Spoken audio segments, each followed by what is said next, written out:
case, x minus 1, ang y-intercept is negative 1. Nasaan ang negative 1? Nasa baba ng 0. Nasa baba ng x-axis. Okay? Kailangan may memorize nyo itong axis. Itong x-axis, yung horizontal line, tsaka yung y-axis, itong vertical line. So, nandito siya. Alright, now let's get. Okay, ano yung sa x? Yung sa x, ito ay yung slope, di ba? Ano ang coefficient ng x dito? 1. 1. Okay, so ibig sabihin, ang slope ay 1 over 1. Ibig sabihin, rise over run. Okay? From negative 1, we rise 1 unit. We rise. Okay, we go up 1 unit. 1. Oh, so bumagsak tayo to 0. And then since it is a positive slope, all right, so then we go run 1 unit to the right. Okay. Yan. Okay. So what we need to do now, okay, then we graph, right? We graph. Now, paano natin gagraph to? It's a straight line. Saan ba ako kukuha ng straight line dito?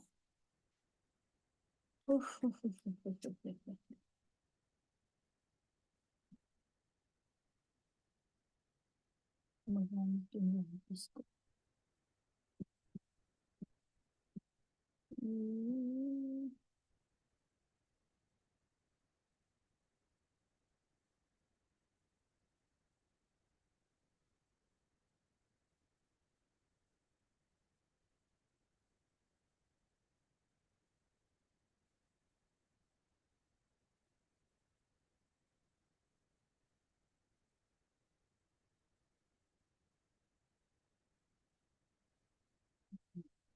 Ngayon po.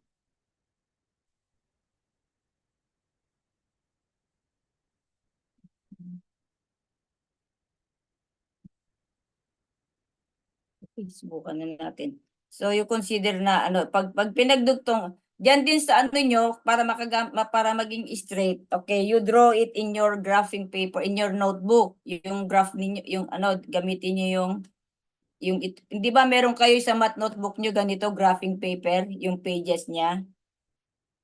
Kasi ang hirap hindi ko. Ayan, okay. Saan ba tatakbo ito?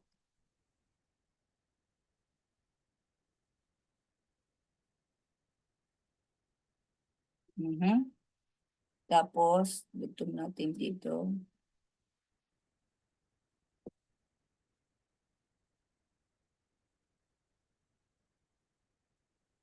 Yan. Okay? So, yan yung x minus 1. Alright. Then we go to the condition.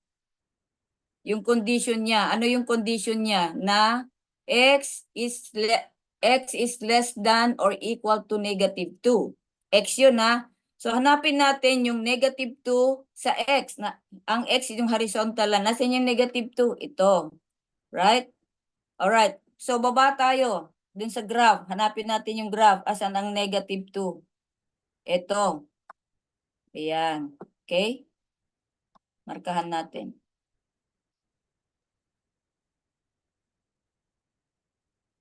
Okay. Yan yung negative 2.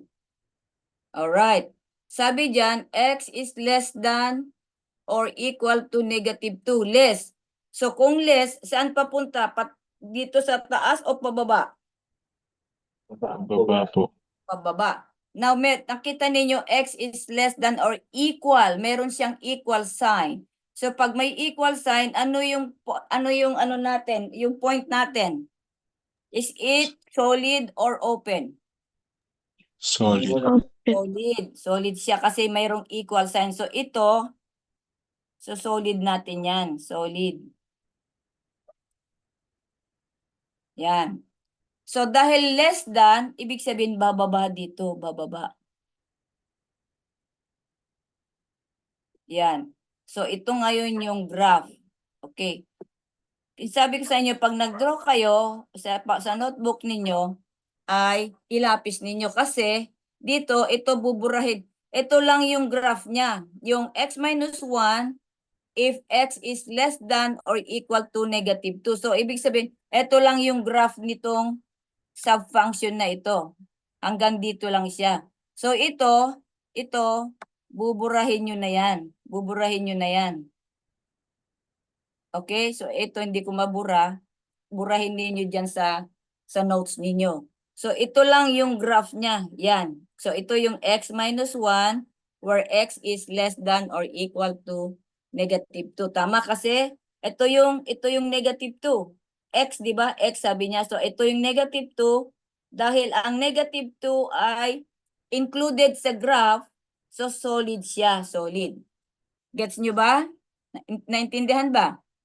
Yes, ma'am. Okay. So ngayon, punta tayo dito sa pangalawang subfunction. So ito munang 2x minus 1 ang igagraph natin. So f of x equals 2x minus 1. Okay. Uunahin natin yung y-intercept. Ano ang y-intercept niya? Ano ang y-intercept? Okay. Ibang Ito po. para ma-detect natin ano bang kulay ito. Ibang kulay. Ibang kulay. Saan yung color? Alright, bayin natin yung kulay niya. So, punta tayo dito sa blue. Okay. So, ang una, 2x minus 1. So, nasaan yung minus 1? So, dito rin siya. Nandito siya. Okay. Para madraw natin yung line. Okay. Yung unang point natin ay yung negative 1. Yung y-intercept. Nakikita nyo? Yan. Alright. Then we go to the slope. The slope is, what is the slope? 2. 2, ma'am. 2, okay. Ngayon, yung 2, ibig sabihin yan, rise over run. So, 2 is the rise. What is the run?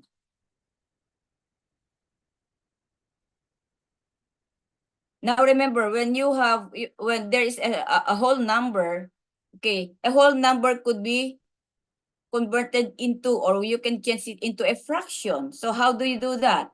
So, 2, so ano yung imaginary denominator niya? Yung 2.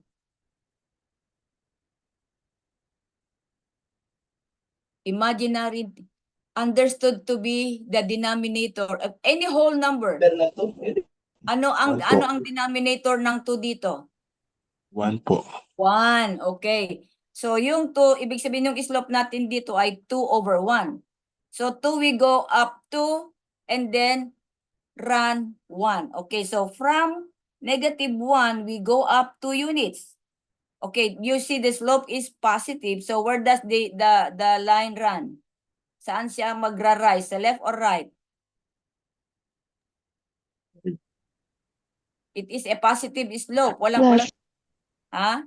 Left, ma'am. Ay, right, ma'am. Right, ma'am. Right, Right. right, Right. ma'am. So from negative 1, we go up 2 units, right? 1, 2, and then we go 1 unit to the right. Okay? There you go. Yan. Now we can draw a line. Okay? We can draw a straight line out of these 2 points. All right? Ano ba yan? So, sabi ko sa inyo, sundan nyo itong gayahin nyo yung ko. Kaya, kasi hindi ko lang ma-straight. Hindi ko siya ma-straight. Kaya, oh my God. Okay. Hopefully, kaya ko inano yung kulay para ma-distinguish natin yung graph. Okay. So, yan yung line yan. Okay? Yan yung line. Habaan natin. Para makuha natin yung negative 2. Okay. Dapat straight line yan. Okay, nakikita nyo, oh. Alright, ang hirap dito sa... Alright, now, ayan na yung line. Ayan na yung line ng 2x minus 1. Then, after drawing the function, we go to the restriction or to the condition. Ano ang condition niya? Sabi diyan, ang x ay less than or equal to 4. Along the x, remember ito yung x, right? So, dito tayo sa x. Hanapin, ito yung x, di ba? Yung x-axis. Asan yung 4? Ito. Ito yung 4. Sabi diyan, less than or equal to 4. So, we go up there. Dito. Yan. Di ba? Yan yung 4. Now, do we have a solid or open circle? Dito sa 4. Solid, ma'am. Solid. Solid. Kasi mayroong equal sign siya, di ba? Solid. Oh, kailangan hindi makita yung butas. Walang butas. Yan, there you go. Nakikita nyo na yung point? Okay, nakikita Yes, ma'am po. Okay. Ma'am. Now, and then meron pang sa dalawa. May restriction siya. Okay, may condition. X is greater. Yung sa greater, may equal sign ba? Wala. Wala, Wala. ma'am. X is greater than -2, di ba? Sabi niya, X is greater Yes, than ma'am. -2. So, yung graph ay nasa pagitan ng -2 at saka +4. So, we have already +4. Now, we go to -2. Where's -2? Here is the -2. Alright. So, -2, ibaba natin. Sundan natin yung graph natin. So, dito, right? Sabi dyan, greater than -2. So, what is our point? Is it open or closed? Solid. Open. Open, ma'am. Open kasi walang equal sign. So, ang circle natin, ang point natin dito ay open. There you go. Okay? Open. So, sabi dyan, 2x minus 1 greater than, x is greater than -2. So, kung greater than -2, pataas siya. Pataas. Doon, pataas. Tapos, yung sa 4 naman, sabi less. Di ba? Less. So, ang graph natin ngayon ay ito lang. Ito. Doon sa dalawang, yan, hanggang dyan lang yung graph natin. Yan. Hindi siya tutuloy sa taas, hindi siya tutuloy sa baba. So ito, dito sa baba, open circle, tapos yung sa taas ay solid circle. Right? Solid siya. Dahil itong point 4 is included. Equal, sabi niya, included sa graph. Pero yung -2 is not included. Ibig sabihin, nag-umpisa dito lang yung endpoint natin, pero yung point 2 mismo ay hindi included sa graph. Naintindihan niyo ba ibig sabihin ng open? Hindi Yes, siya ma'am. included sa graph. Maliwanag yon? Yes, ma'am. Okay, so yan, okay. So una gagawin niyo muna, i-graph niyo muna yun. Alright. Then we go to, okay, so yan na yung number 2 natin, no? Yan na yung graph natin. Alright, so itong nasa taas nito, hindi nakasama yan. Yung sa baba, hindi nakasama yan. Okay, ganun din yung unang graph natin. Hanggang dito lang tayo sa -2 pababa. Pero yung taas, hindi nakasama. Naintindihan?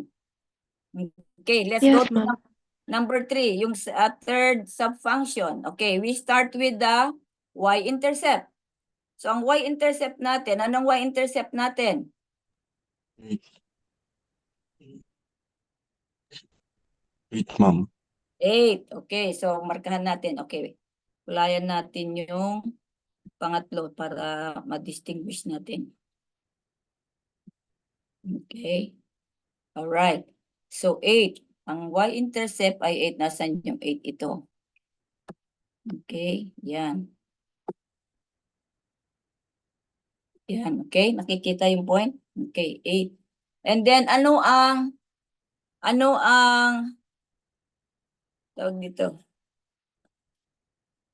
Ano ang slope? -3. -3. So, ibig sabihin, so ano ang rise dito? Left. Ano ang rise? Eight, Rise ma'am. over run. Diba ang slope natin, rise over run. Ano ang rise? 8,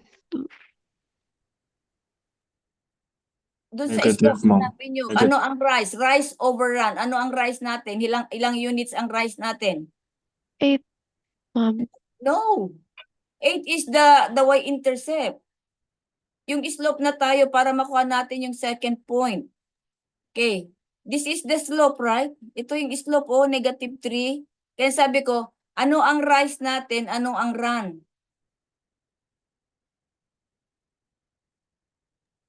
3, ma'am. Hindi siya 3. Kumpletuhin mo. Ano ang rise? -3, ma'am. Negative 3. Negative 3. Ano ang run? 8. No. 8 is the 8 is yung y-intercept. Andito tayo sa slope. 'Di ba ang definition ng slope is rise over run. Rise is yung going up or down along the y-axis. Ang run is going to left or right along the x-axis. So ang rise is negative 3. Ano ang run?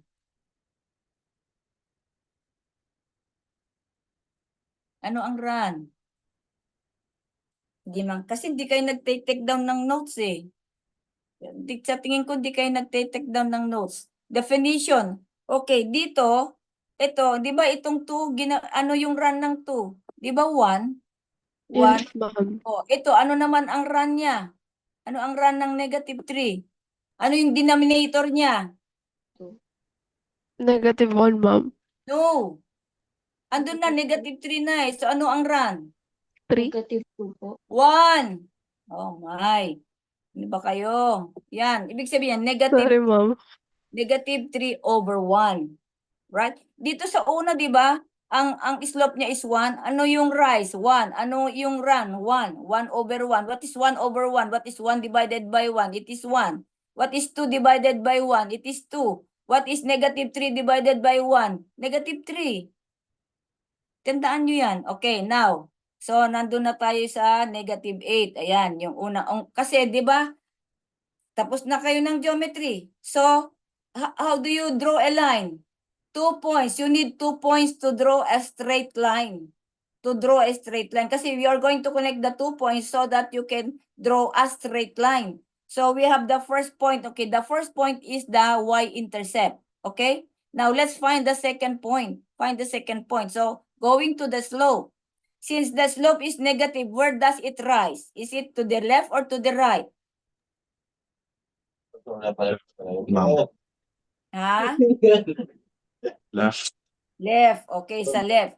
So dito, we go up 3 units. But kulang tayo dito sa 3 units.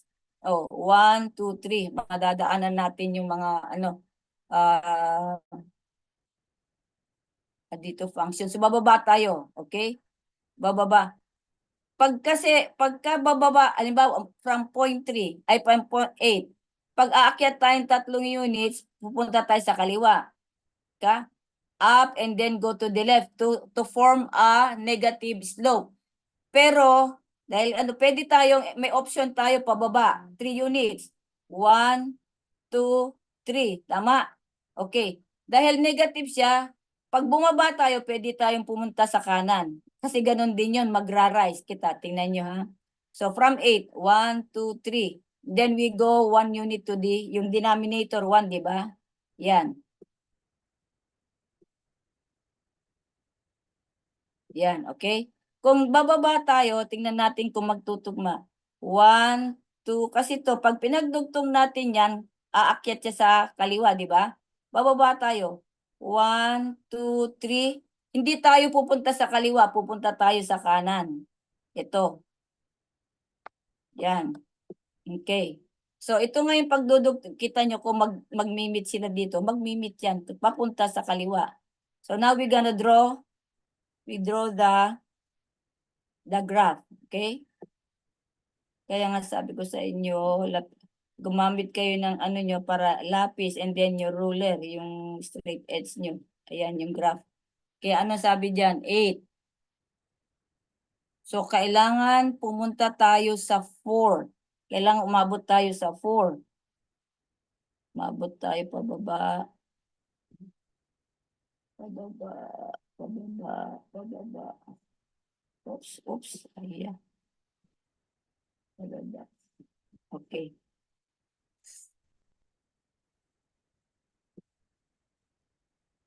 Pag sa notebook nyo kayo, nakaka-drawing, maganda yung drawing nyo, ano ninyo. Alright. So, ngayon, ito yung graph ng negative 3x plus 8. Yan na yung green. Okay. Now, we go to the condition. Sabi dyan, x is greater than 4. Asan yung 4? Ito yung 4, di ba? Greater than.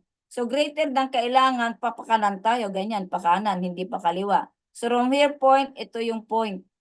Okay? Ito. Meron bang equal sign? Wala. So, ito ay open circle. Open circle siya. Okay, anyway, nakikita yung butas, ano? Kita naman yung butas. So, ang graph natin ngayon is, since it is greater than 4, so ang graph natin ay mula dito. Dito, pababa. Yan. Kikita niyo mga anak? Ito, yan. Okay. So, ngayon, ang graph natin, hanggang dito lang sa open circle na 4. Alright? So, ito ngayon, ito, buburahin nyo na yan. Buburahin nyo na yan. Hindi nakasama yan. Okay? Hindi nakasama yan. So, hanggang dito lang tayo sa ito, open circle. Yan, sa 4. Bakit open circle? Kasi yung point 4 ay hindi siya kasama sa graph. Dito lang siya nag-uumpisa sa point na ito. Pero yung mismong point 4 ay hindi kasama, kaya open circle siya. So, ang graph niyan dito pababa dahil nag-i-increase yung x. Nag-i-increase. Ganyan, nag-i-increase siya, di ba? Nakita niyo yung ano, nagiging 5, 6. Nag-i-increase ang x. Dahil ang x nandito sa right side. Nandito sa right side ang x. Okay? Sa positive 4, yung positive, greater than 4. Okay. Kasi kung iakyat, kung dito sa x, lumiliit ang value ng x. Naintindihan? So nakita nyo na yung graph natin dito. Naintindihan nyo ba yung graph? Opo. Yes, ma'am.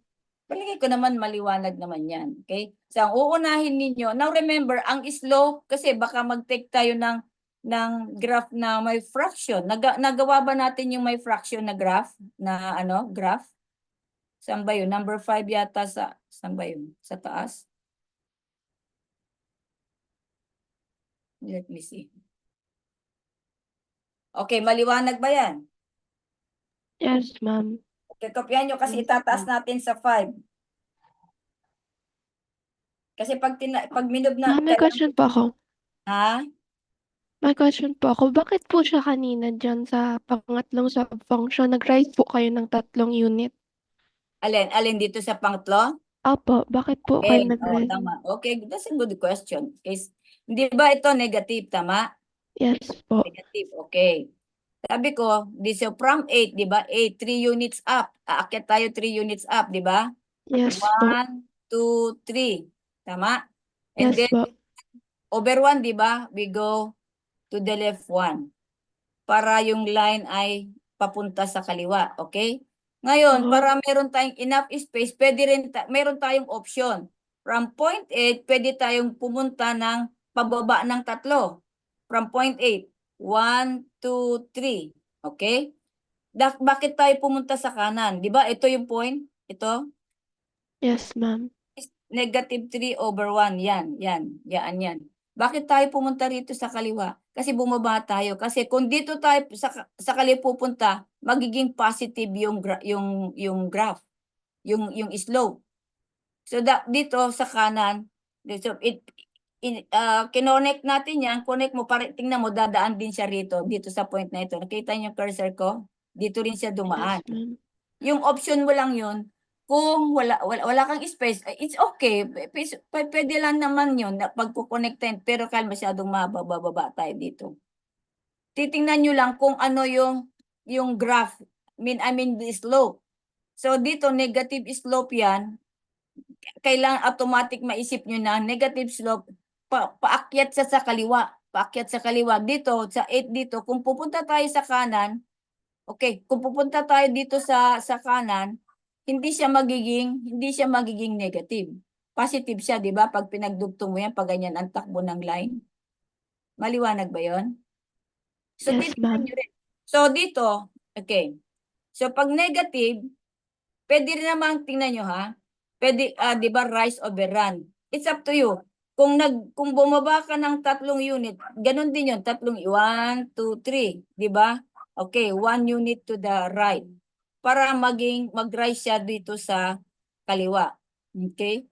Aakyat ka naman 3 units, punta ka sa kaliwa naman, ganun din ang takbo ng line. Nakita nyo? Yes, ma'am. Alright. Okay, Sa lahat isang-isa. po 'to ma'am ng ano, sa lahat po 'to ng functions po. Lahat ng Functions po, dadagdagan ng 3? no! Depende Joke dito sa lang. slope. Ito slope ang sinusundan Okay, natin ma'am. dito. Ito, di ba? Ito sa una. Di ba Yes, ang ma'am. slope niya 1/1? So, ibig Opo. sabihin, ang rise ay 1, ang run ay 1. Ma'am, ang run po ba laging 1? Pagka whole number. Pagka Kapag whole whole number num siya. Di ba? Sa real number. Sa real number. Di ba yung real number pwede nating gawing fraction? Paano? Yung whole number, ang understood denominator ng whole number ay 1. Bakit? Kasi when you divide a number by 1, it is equal to the same number. Naintindihan nyo? Kalimbawa, 5. The whole number 5. What is the denominator? What is the understood denominator of 5? 1, ma'am. 1, di ba? Kasi yung denominator, that serves a divisor. It's a divisor. So 5 divided by 1 is 5. Hindi nagbago ang value, di ba? So ibig sabihin kaya nga yung whole number could also be a rational number. Rational ibig sabihin fraction. Okay? Counting numbers, all counting numbers could be rational numbers. Why? Because we can make the whole number as a fraction by putting a denominator of 1. Naintindihan ba? Yes, ma'am. Okay. Alright. Mag-intindi kayo mabuti because I will give you a quiz. Alright, let's go to so ngayon, pag hindi ko ma-scroll ito, not unless I will erase this. Okay? So are you done? Gamitan ninyo ng straight edge dun sa notebook ninyo. Kaya nga sabi ko mag-take down notes kayo. So we need to erase this para ma-scroll natin. Okay. Erase. So we go to the next graph. Alright.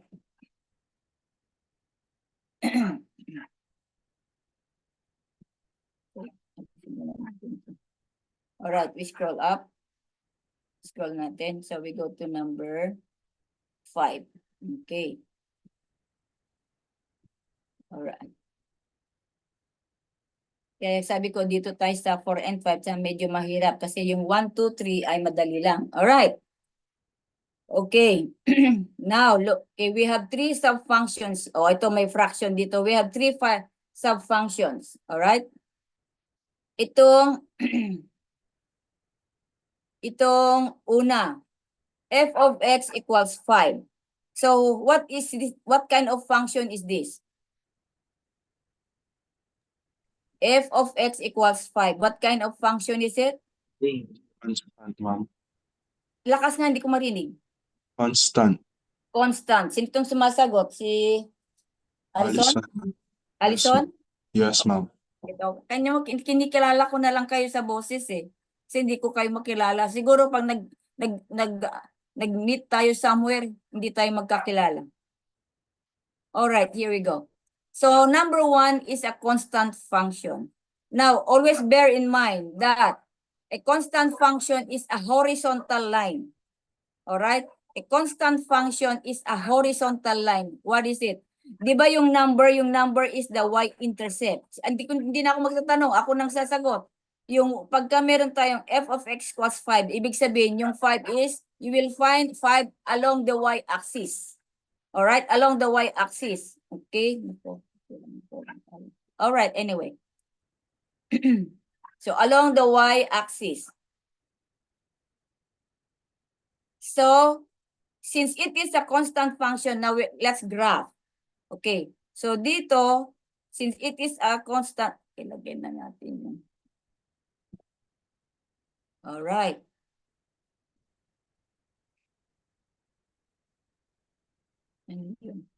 Okay, anong ibig sabihin yan?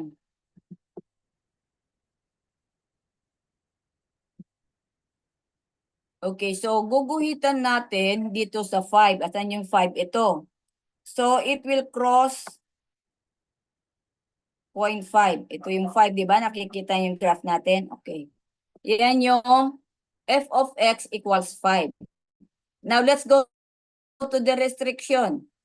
Sabi dyan, x is less than negative, x is less than negative 2. Where do we find negative 2? It's yung x, sabi niya, so you have to find it along the x-axis. X-axis there. Sabi dyan, x is less than negative 2. Asan yung negative 2? Ito. And then we go up to the, puntahan natin yung graph. Ito, less than negative 2. So, solid ba o open ang point?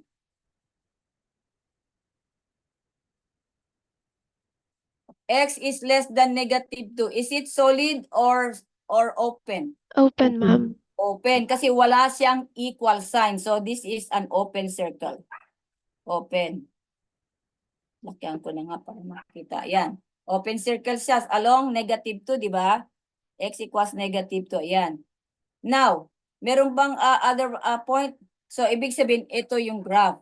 From here, okay, it goes infinitely. Yan, wala siyang ibang, so ibig sabihin, lalagyan mo ng arrow yan, so ibig sabihin yan, infinite.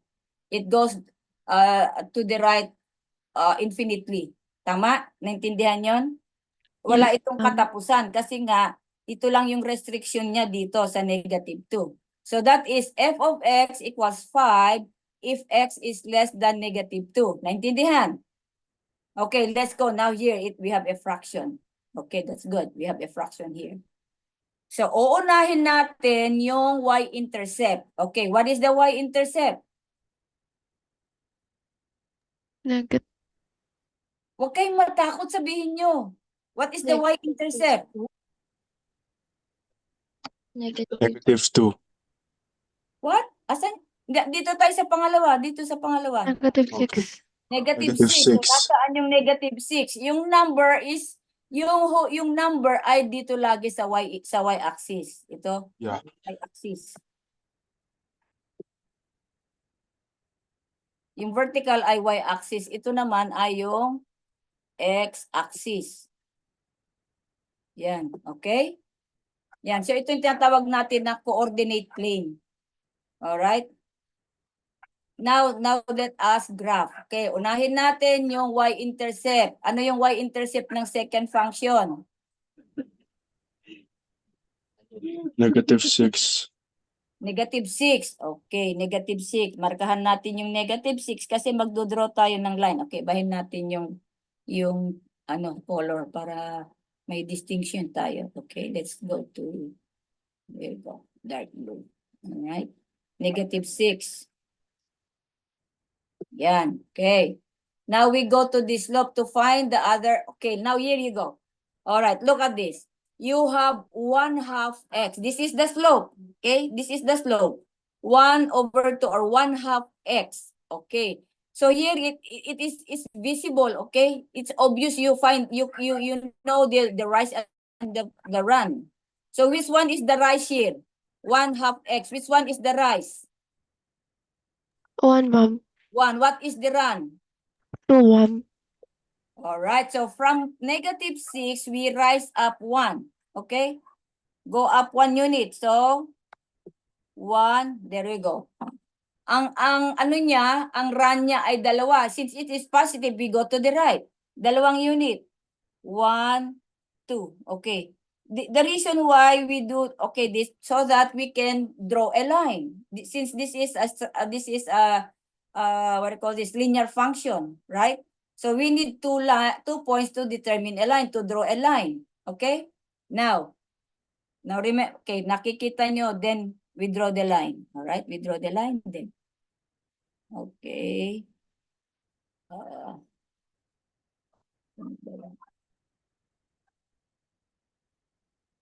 Ito muna, i-connect muna natin to. Okay. Kasi hirap mag-draw. Dugtong.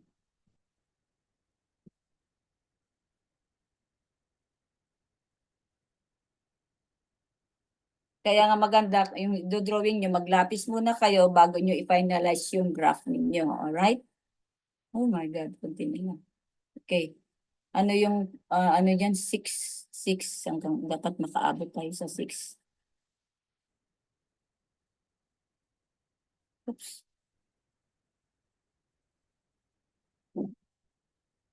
Dito pa yun. Dito ba yun? There you go. Alright. Ayun na, straight line. Imagine yung straight line niya na. Pero pag kayo magdodrawing sa papel nyo, dapat straight line. Okay? Now, ano yung restriction natin? Sabi, x is less than or equal to 6. Alright. Asan yung 6? Ito. Ito ba yun? 4, 5, 6. Oh, ito. Equal to 6. Nandito siya dumaan, ano? Saan ba yun? Siguro dito dadaan to. Dito ba yun? Tingnan nyo nga sa drawing nyo saan siya dumaan. Dito sa ilalim ng 6 o sa 6 mismo. Let me see with my graph. Kasi ang hirap, hindi ko maano dyan sa...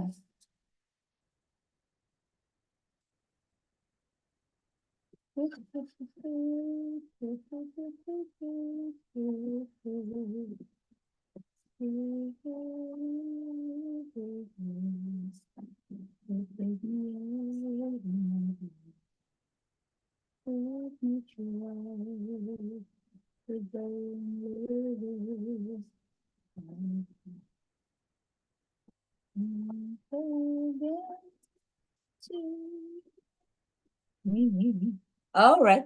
Anyway, kung makikita nyo, yung graph ninyo, saan ba dumaan? Dito sa eksaktong sa 6 o sa baba ng 6? Hindi ko kasi hindi straight eh. Hindi ko ma-straight. Alright, anyway. Okay. Ngayon, dito siya, sabi diyan, x is less than or equal to 6. So if this is 6, less than or equal to, so ano yung point natin dito? Solid or open? Solid. Solid kasi may equal sign. So solid 'yan. Solid na circle. Okay? Ay, may. Solid 'yan, okay? Ngayon, sa kabila, x is greater than or equal to negative 2. Asan yung negative 2? Let's go down here. Ito yung negative 2. So, dito. Alright, meron siyang equal sign. So, is it solid or open? Solid, ma'am. Solid. Alright, sabi diyan greater than. So, ibig sabihin kung greater than, paakyat. Diba? Dito naman sa 6, sabi diyan less. So, pababa. So, dito, magmimit sila, negative 2. Alright, is a solid circle. Kung nandun lang, naka-face to face lang tayo sana. Ayan, okay. So, ano yung graph natin? Ito lang yung graph natin. Ito lang. Ito lang yung graph natin. Okay? O, bahala na kayo mag-drawing dyan. So, ito, wala na yan. Buburahin na nyo yan. Okay? Buburahin nyo na rin ito. Kaya nga sabi ko, when you graph, you use the pencil first. Alright? There you go. So, ito lang, hanggang dito lang yung graph natin. Tama? Naintindihan? No, ma'am, Yes.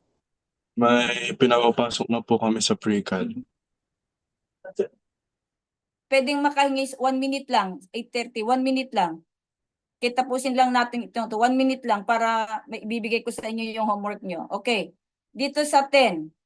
Alright. Negative 2x plus 10. Negative 2x plus 10. Ang ano niya, ang y-intercept is ito. Di ba? Ito yung y-intercept niya. Okay. Ito yung y-intercept. Ayan yun. Ayan. Okay. Ano ang slope? Ano ang slope niya? Negative. So, dito pababa tayo. 1, 2. Then we go to the right 1. O yan. Okay. Tingnan niyo, i-graph niyo. Alright. So, ito yung pagdudugtungin natin ngayon, yung dalawang point. Sabi dyan, x is greater than 6. So, we have to go down. Greater than 6. Kailangan matagpuan natin yung 6. No? Yan. Alright. So,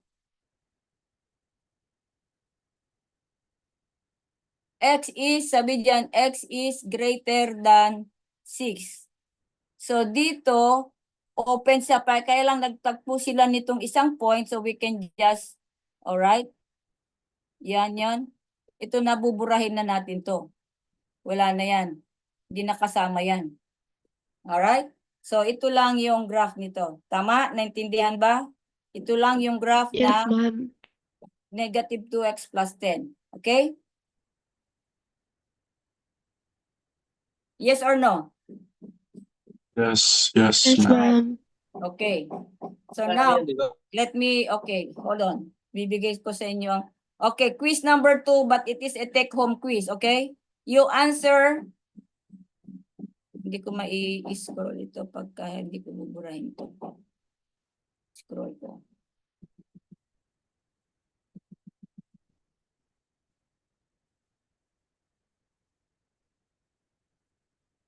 Alright, take-home quiz.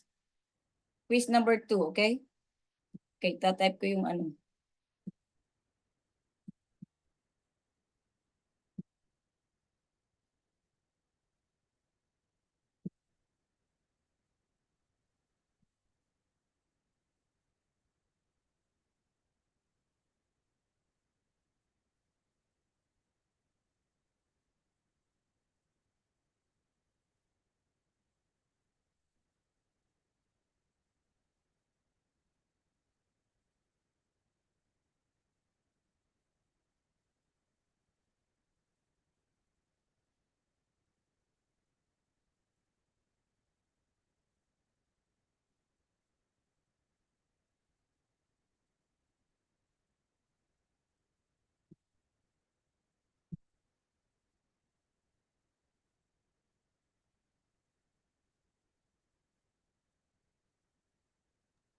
Page ano po yan, ma'am? Page, anong page yan? 40. Tingnan niyo yung page.